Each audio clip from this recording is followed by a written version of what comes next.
বিসমিল্লাহির রহমানির রহিম। আসসালামু আলাইকুম ওয়া রাহমাতুল্লাহি ওয়া বারাকাতুহু।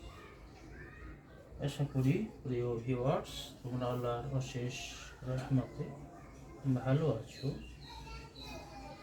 ইনশাআল্লাহ আমিও ভালো আছি। তোমরা এখনো যারা চ্যানেলটিকে সাবস্ক্রাইব করোনি তারা অবশ্যই চ্যানেলটিকে সাবস্ক্রাইব করে পাশের আইকন বেল বাটনটা বাজিয়ে দেবে এবং শেয়ার করে দেবে। তোমরা অনেকেই হয়তো মনে মনে তোমাদের খারাপ লাগে, গুসা হয়, হয়তো অনেকে সাবস্ক্রাইব উইথড্র করেছো। তোমরা যদি আসল জিনিস গ্রামারের না শেখো তাহলে তোমাদের জন্য মারাত্মক হুমকি স্বরূপ। দেখো, যেহেতু তোমরা এই ভুলটা করো না, যেহেতু টেন্স গ্রামারের প্রাণ, টেন্সকে আগে ভালো করে শিখতে হবে, তারপর তোমাদের গ্রামারকে সুন্দর করে তোমরা বুঝতে পারবে, তোমরা ভালোভাবে শিখতে পারবে। আজকে আমি তোমাদের জন্য বিশেষ ধরো কিছু সাধারণ সেন্টেন্স পাস্ট ইনডেফিনিট টেন্সের এবং কিছু ব্যতিক্রম যে শব্দগুলো তোমরা পড়ছো কিন্তু তোমাদের কাছে সন্দেহান হয় যেটা কোন টেন্সে হবে। এটা তো পড়ে আসছে আমরা একরকম, তার ট্রান্সলেটেড ইংলিশ করার সময় তোমাদের ভুল হয়ে যায়। সেই বিষয়ে আজকে আমি তোমাদের ক্লাসটা, আজ যেহেতু পাস্ট ইনডেফিনিট টেন্সের শেষ ক্লাস, আগামীকাল ইনশাআল্লাহ পাস্ট কন্টিনিউয়াস টেন্স নিয়ে হাজির হব। আজকে তবে দেখো, আজকে আমি তোমাদের জন্য সাধারণত যেটা তোমরা জানো বুঝো সেটা দেখো। প্রথম যদি তারা দেখো সে একটি কলম কিনেছিল, একটা প্রথম দেখো সে একটি কলম কিনেছিল।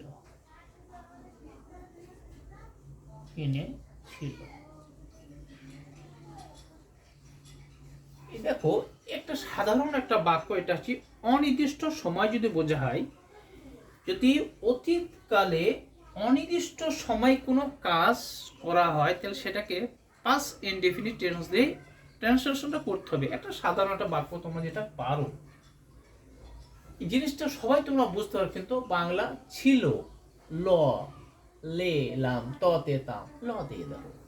তাহলে এই সেন্টেন্সটা তোমাদের জন্য একটা সহজ কি হবে, প্রথমেই তোমরা সাবজেক্ট বেছে নেবে হি, তারপরে কি অর্থাৎ ভার বসবে। এবারে যে কিনেছিল এইটা ভার অর্থাৎ bought, B O U G H T. ধরো সে কিনেছিল, কি কিনেছিল? কলম। কয়টি কলম? একটি, তাহলে এ পেন। এই একটা সাধারণ অতীতকালে এটা অনির্দিষ্ট সময়ে একটা কাজ ঘটেছিল। এই কলমটা যে কোনো সময় কিনেছিলে, এর কোনো নির্দিষ্ট টাইম উল্লেখ নাই, যেটা তোমরা এটা বুঝতে পারো। ইনশাআল্লাহ তোমাদের জন্য সহজ হলো। তারপরে দেখো, এখন একটা সাধারণ বাক্য দিয়ে তোমাদের বুঝাইলাম আমি। আচ্ছা, ঘূর্ণি এবং দেখো যখন একটা দেখো একটা সেন্টেন্স দেখো কিভাবে তোমরা করবা। যখন সে লিখছিল আমি তখন পড়ছিলাম। দেখো, যখন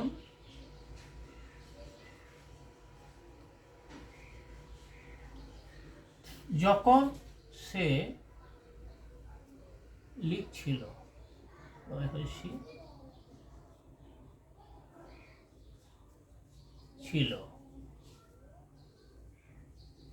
যখন সে লিখছিল তখন আমি পড়ছিলাম।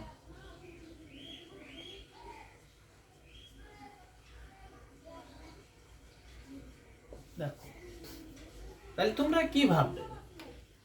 যখন সে লিখছিল তখন আমি পড়ছিলাম। তাহলে এখানে বাংলা রূপটা দেখো, একটা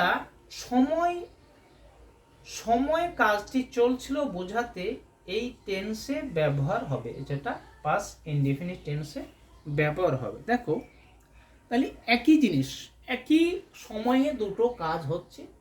সে লিখছিল, আমি পড়ছিলাম। তাহলে একজন লিখছিল আর একজন পড়ছিল, কিন্তু সময়টা একই সময় এই জন্য প্রথমে তোমাদেরকে হোয়াইল ব্যবহার করতে হবে। কি ব্যবহার করতে হবে? হোয়াইল, কারণ দুইটা কাজ একই সময়ে হচ্ছিল, এই জন্য হোয়াইল ব্যবহার করতে হবে। WHILE, while. এই হোয়াইলটা ব্যবহার কেন করতে হবে? কারণ দুটা কাজ করছে, একজন লিখছে একজন পড়ছে, কিন্তু সময়টা একই।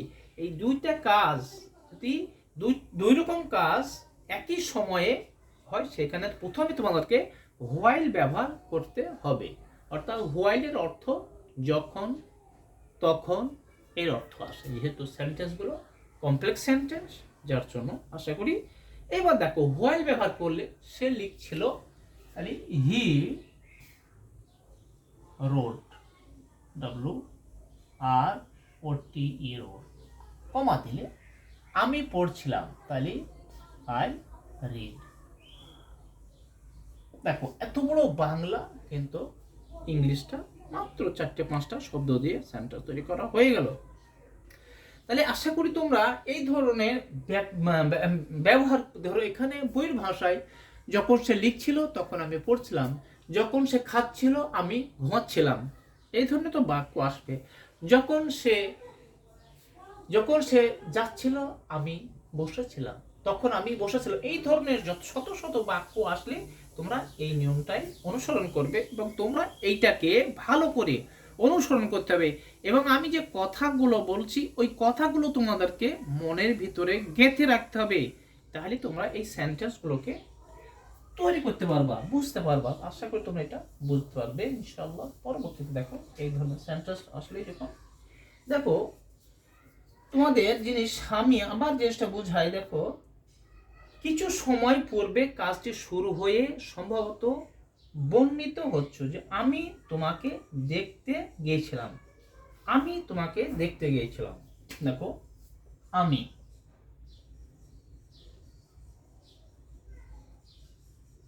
তোমাকে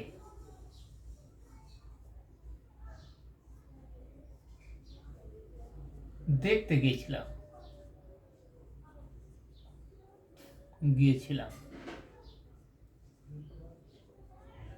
ছিলাম।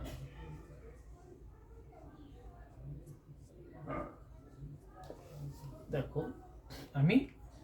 তাহলে আমি তোমাকে দেখতে গিয়েছিলাম। এই বাংলাটা মনে করতে হবে যে কিছু সময় পূর্বে কাজটি শুরু হয়ে সম্ভবত এখনো পর্যন্ত চলছে, অর্থাৎ আমি তোমাকে দেখতে গিয়েছিলাম, এখন সে বাড়িতে অনুপস্থিত হচ্ছে। তাহলে আমি তোমাকে দেখতে গিয়েছিলাম, যেহেতু এখানে খেয়াল করে দেখো গিয়েছিলাম, এ লাম, ললে লাম ততে তাম, এখানে বুঝতে পারছো যেটা পাস্ট ইনডিফিনিট টেন্সে করতে হবে। তাহলে আমি গিয়েছিলাম, দেখো প্রথমে আমি আই ওয়েন্ট, আমি গিয়েছিলাম। এখন তোমাকে তো আনা যাবে না, এখানে তো দেখতে, এই যে তে রয়েছে, টু সি হবে, টু সি, সি এবার ইউ, অর্থাৎ I went to see you, আমি তোমাকে দেখতে গিয়েছিলাম। এই ধরনের বাক্য মনে করো আসবে যখন আমি তোমাকে দেখতে গিয়েছিলাম, আমি তোমাকে বলতে গিয়েছিলাম, আমি তোমাকে সাক্ষাৎ করতে গিয়েছিলাম, এই ধরনের যত শব্দ আসবে এই নিয়মটাকে অনুসরণ করতে হবে। প্রথমে সাবজেক্ট, তারপরে ভার্বের পাস্ট পার্টিসিপল, তারপরে যেখানে ইনফাইনিটিভ ভার্ব, যে বিষয়টা তে, দেখতে, যে, যাইতে, খেলতে, খাইতে, বলতে, ঘুমাইতে, এই ধরনের শব্দ আসলে সেটাকে ইনফাইনিটিভ ভার্ব ব্যবহার করতে হবে, তারপরে তোমার অবজেক্টটা বসাতে হবে। আশা করি এই ধরনের যে কথাগুলো বললাম, এই ধরনের বাক্য যত আসবে ততই তোমাদের কাছে ভালো লাগবে। আশা করি তোমরা এটা অবশ্যই বুঝতে পারবে। এখন আমি দেখো শিষ্টাচার আর তিরস্কারমূলক কিছু বাক্য তোমাদের, যেহেতু তোমরা অহরহ ওগুলো পারো, তারপর আমি তোমাদের জন্য বাক্য লিখি। আমি খবরটা বলতে পারেন কি? দেখো এটা খবরটা, খবর, খবরটি বলতে পারেন কি? পারেন কি? এটা একটা ইন্টারোগেটিভ সেন্টেন্স। দেখো যে সেন্টেন্সে শিষ্টাচার বা তিরস্কারমূলক সম্বোধন বোঝায় এই টেন্সেই করতে হবে। পারেন, বলতে পারেন। তাহলে দেখো যেখানে শিষ্টাচার বোঝানো হবে যে দয়া করে আমাকে এক গ্লাস পানি দেবে, দয়া করে আমাকে এক গ্লাস পানি দিবেন, এগুলো তোমরা পারো। Would you give me a glass of water please, এগুলো তোমরা পারো। যেহেতু এই ধরনের সেন্টেন্স তো মুখস্থ আছে, যার জন্য এটা আমি বলতে পারছি না। কারণ যেখানে শিষ্টাচার বোঝাবে, দয়া, অনুনয়, বিনয় কথা হবে, সেখানে প্রথমেই উড দিয়ে শুরু হবে। আর যেখানে তিরস্কারমূলক কোনো শব্দ ব্যবহার করবে, দেখো খবরটা বলতে পারেন কি, এখানে তিরস্কার ভাবে বলা হচ্ছে।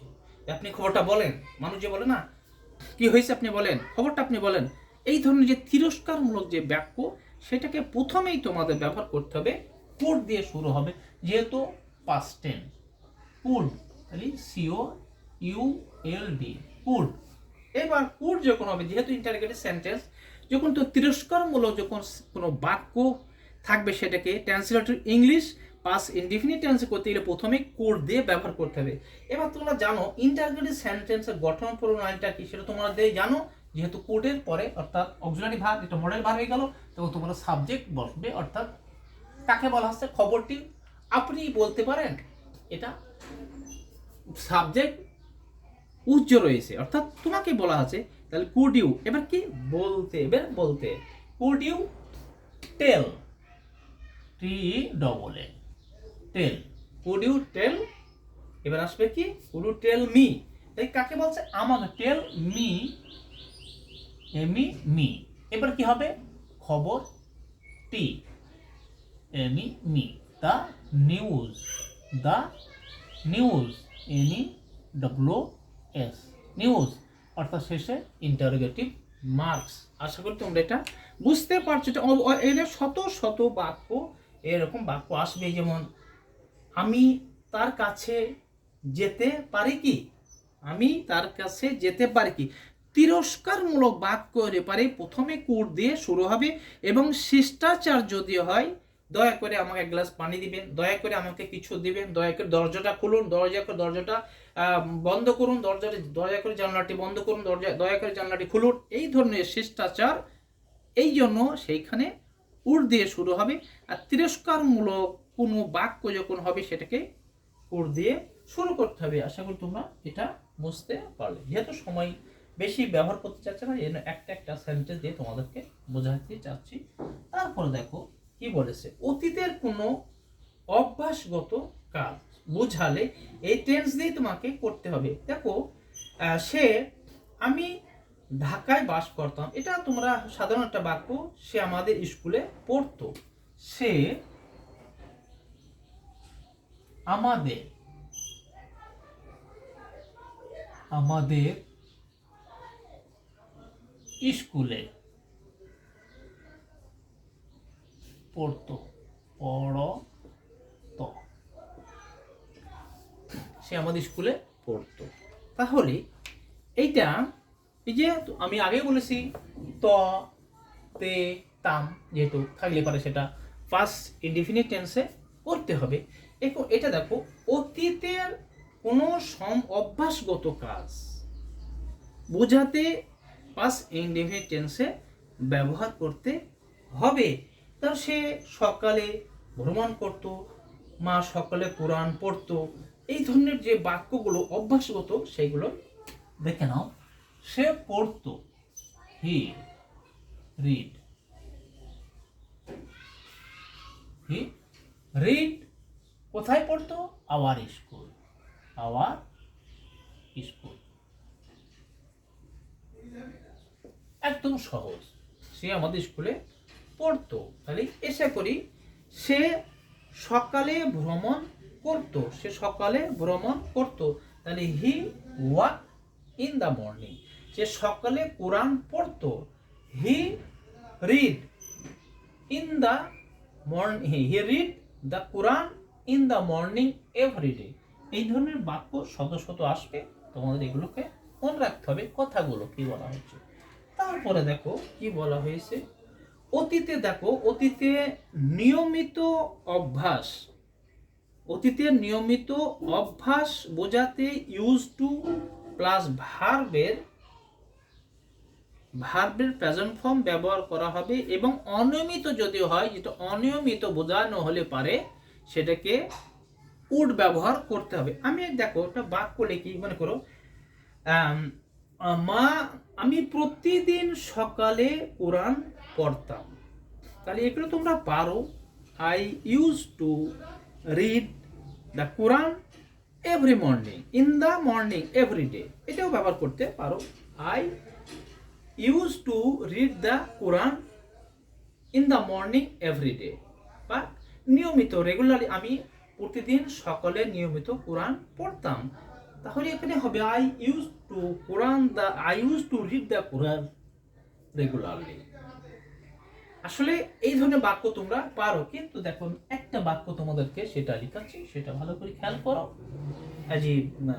সে সকালে অনুশীলন করত, এটাও তোমরা পারবো, কিন্তু আমি এমন একটা বাক্য লিখবো, সেই বাক্যটা দেখো তোমাদেরকে অবশ্যই এটা চমকিয়ে দেওয়ার মতো। হযরত ওমর, বাক্যটা দেখো, হযরত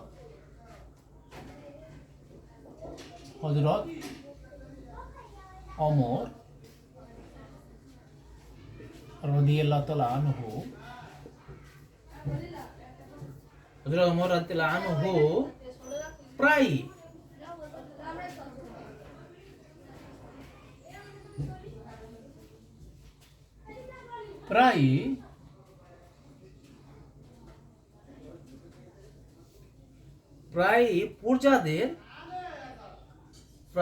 প্রজাদের অবস্থা, প্রজাদের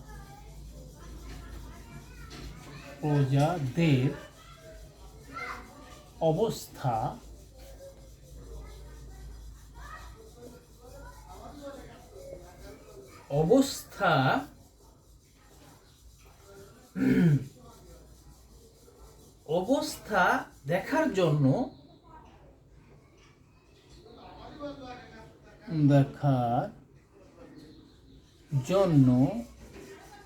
ছদ্মবেশে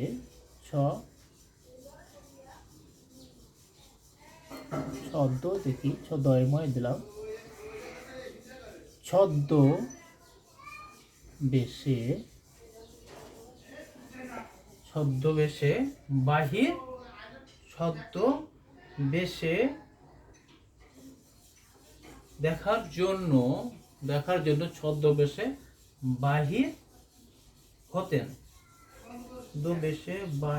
বের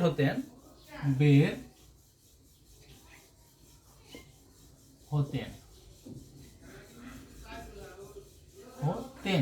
এটাও দেখো আগেও বলা হয়েছে যে ত, তে, তাম বা তেন, ল, লে, লাম বা লেন, এই ধরনের, যেহেতু বুঝতে পারছো এটা পাস্ট ইনডিফিনিট টেন্সেই করতে হবে, কিন্তু একটা জিনিস তোমাদের বুঝতে হবে, যেটা নিয়মিত হলে পরে ইউজ টু ব্যবহার হবে, এবং অনিয়মিত যদি কোনো অভ্যাস হয় তাহলে এখানে যেহেতু প্রায় বলছে অমর প্রায় মানে অনিয়মিত, প্রায় প্রত্যেকদিন উনি বের হতেন না, নিয়মিত বের হতেন না, এখানে বোঝা যাচ্ছে যে অনিয়মিত বের হতেন। তাহলে এখানে খেয়াল করো যে এত বড় একটা বাংলা বাক্য কিভাবে তোমরা ট্রান্সলেট একটু ইংলিশে করতে হবে। প্রথমে তোমার চিনতে হবে যে এই ভার্ব, তাহলে বুঝতে পারবা তুমি প্রথমে সাবজেক্ট হযরত ওমর রাদিয়াল্লাহু তাআলা আনহু, এটা বুঝতে পারলে এটা সাবজেক্ট, এবং তোমাকে খুঁজতে হবে ভার্ব কোনটা, এই যে ভার্ব যে সেন্টেন্সটা এটা কোন টেন্সের ভিতরে আছে, সেই টেন্সটা কি তোমাকে খুঁজে বের করতে হবে। যেহেতু ক্লাসগুলো কোনো ধাপ্পাবাজি নয় যে 5 মিনিটে গ্রামার কমপ্লিট, 20 মিনিটে টেন্স কমপ্লিট, এগুলো সব ভামতাবাজি, এগুলো ভাবে করা যাবে না। ভালো করে খেয়াল করে দেখো, একটা সেন্টেন্সের ইংলিশ কখনো মুখস্থ করে রাখা যাওয়া সম্ভব নয়, কিন্তু তোমার বুঝতে হবে। এখন দেখো, মনে করো তেন যেহেতু রয়েছে তাহলে এটাকে পাস্ট ইনডিফিনিট টেন্স দিয়ে করতে হবে। তাহলে প্রথমে হযরত লিখো, হযরত HZRAT, হযরত ওমর, OMAR, ওমর রাদিয়াল্লাহু তাআলা আনহু। এবার দেখো প্রথমেই তোমাকে যে অনিয়মিত হলেই সেখানে উড ব্যবহার করতে হবে, LD উড। তারপরে ব্যবহার করতে হবে অ্যাডজেক্টিভ, এই প্রায়, এটাকে অ্যাবাউট ব্যবহার করো, অ্যাবাউট ব্যবহার করলে। তাই এবার অ্যাবাউট বের করার পরে তাহলে হযরত ওমর রাদিয়াল্লাহু আনহু প্রায় কি হতেন, বের হতেন। তাহলে গেট আউট, ইটি গেট আউট ও ইউটি, বের হতেন। এবার যখন বের হন তারপরে কি আছে, এবার দেখো তাহলে হযরত ওমর রাদিয়াল্লাহু আনহু প্রায়, এই প্রায়ের পরে ভার্ব লেখা হয়েছে। জানো তোমরা যে সাবজেক্টের পর্বে ভার্ব ব্যবহার করতে, যেটা উড, এটা হচ্ছে মডেল ভার্ব। অ্যাবাউটটা এটা হচ্ছে তোমার এই অক্সিলারি ভার্ব এবং মেন ভার্বের মাঝে যে শব্দটা বসেছে এটা অ্যাবাউট। অ্যাবাউট মানে প্রায় কিন্তু এটা প্রিপোজিশনেও ব্যবহার আছে, প্রায় চারদিকে সম্বন্ধে এই বোঝানো, কিন্তু এখানে অ্যাবাউটটা অ্যাডভার্ব, অর্থাৎ মেন ভার্ব এবং অক্সিলারি ভার্বের মাঝে যে শব্দটা বসে সেটা অ্যাডভার্ব হিসেবে ব্যবহার করা হয়েছে। এবং তারপরে কি উল্টো দিক থেকে লিখছে ছদ্মবেশে, ইন ডিসগুইজ, ইন ডিসগুইজ, GUIZ, ডিসগুইজ অর্থাৎ ছদ্মবেশে।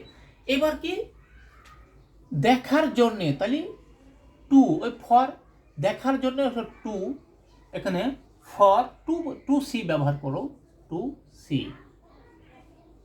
দেখার জন্য, তা দেখতে, তার জন্য অর্থ এসেছে টু সি মানে দেখার জন্যে। হ্যাঁ, টু সি ঠিক আছে, দেখার জন্য, যেহেতু ফর ব্যবহার করা আছে, কোনো দেখতে আসা। এখন তারপরে দেখো টু সি দেখার জন্য এসে গেল, তারপর কি থাকলো অবস্থা, দ্য কন্ডিশন, দ্য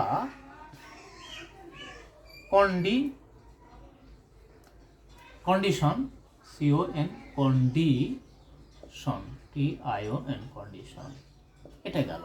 তাহলে এবার বোঝালে তারপর কি থাকলো, তার প্রজাদের, তাহলে প্রজাদের জন্য, of his subject, SUBJECTS, subject. এত বড় একটা বাক্য, তাহলে প্রথমে তোমাদেরকে বুঝতে হবে যে যখন সাবজেক্টের পরে ভার্ব লিখবা তখন তার পর থেকে মানে মেন ভার্বের পূর্বে যে শব্দগুলো রয়েছে, পূর্বে রয়েছে ছদ্মবেশে, ইন ডিসগুইজ, তারপরে দেখার জন্যে টু সি, তারপরে কি অবস্থা, দ্য কন্ডিশন, তারপরে কি তার প্রজাদের, অর্থাৎ অফ হিজ সাবজেক্ট মানে প্রজা, অফ হিজ মানে তার প্রজাদের। আশা করি তোমরা এই সেন্টেন্স থেকে অবশ্যই শিক্ষা অর্জন করবে। যত বড় সেন্টেন্স হোক তোমরা সাবজেক্টের পরে ভার্ব লেখার পরে এবং ভার্বের পূর্বে যে শব্দগুলো আছে বাকি সেগুলোর ট্রান্সলেশন ইংলিশ করে দিতে হবে। সেই শব্দগুলো বসে দিলে যত বড় সেন্টেন্স হোক তোমরা অবশ্যই তৈরি করতে পারবে। পরবর্তীতে দেখো ইনশাআল্লাহ,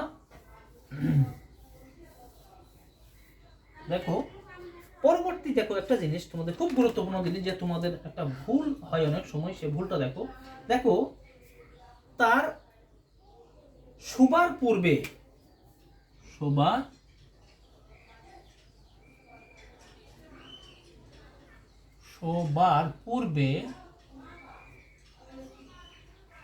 সে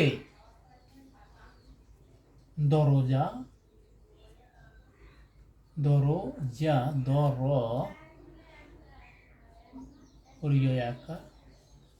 দরজাটি বন্ধ করল,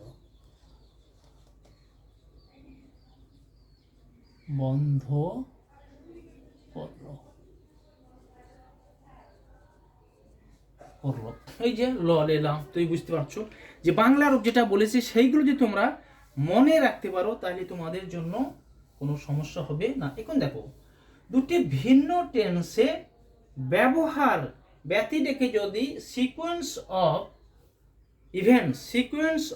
ইভেন্টস বা ঘটনার ধারাবাহিকতা সুস্পষ্ট হয়, তবে দুই বা ততোধিক বিষয়টি সাধারণত তখন পাস্ট ইনডেফিনিট টেন্সেই করতে হবে। এখন হয়তো মনে হবে তোমাদের যে এই ধরনের বাক্য তো পাস্ট পারফেক্ট টেন্সেও করা হতে পারে, কিন্তু না। অর্থাৎ দেখো, শোবার পূর্বে সে দরজাটি বন্ধ করল, অর্থাৎ সে শয়নি। অর্থাৎ তাহলে প্রথমে তোদের বুঝতে হবে সে বন্ধ করলো। হি শাট, SHUT, শাট দ্য ডোর,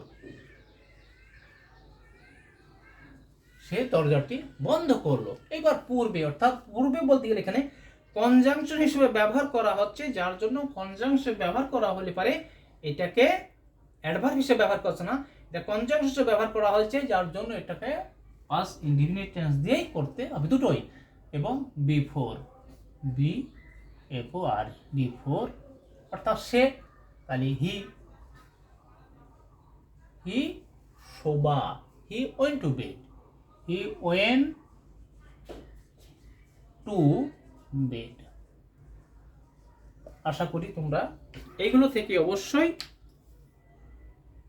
উপকৃত হবে। ভালো থাকো, সুস্থ থাকো, আল্লাহ হাফেজ।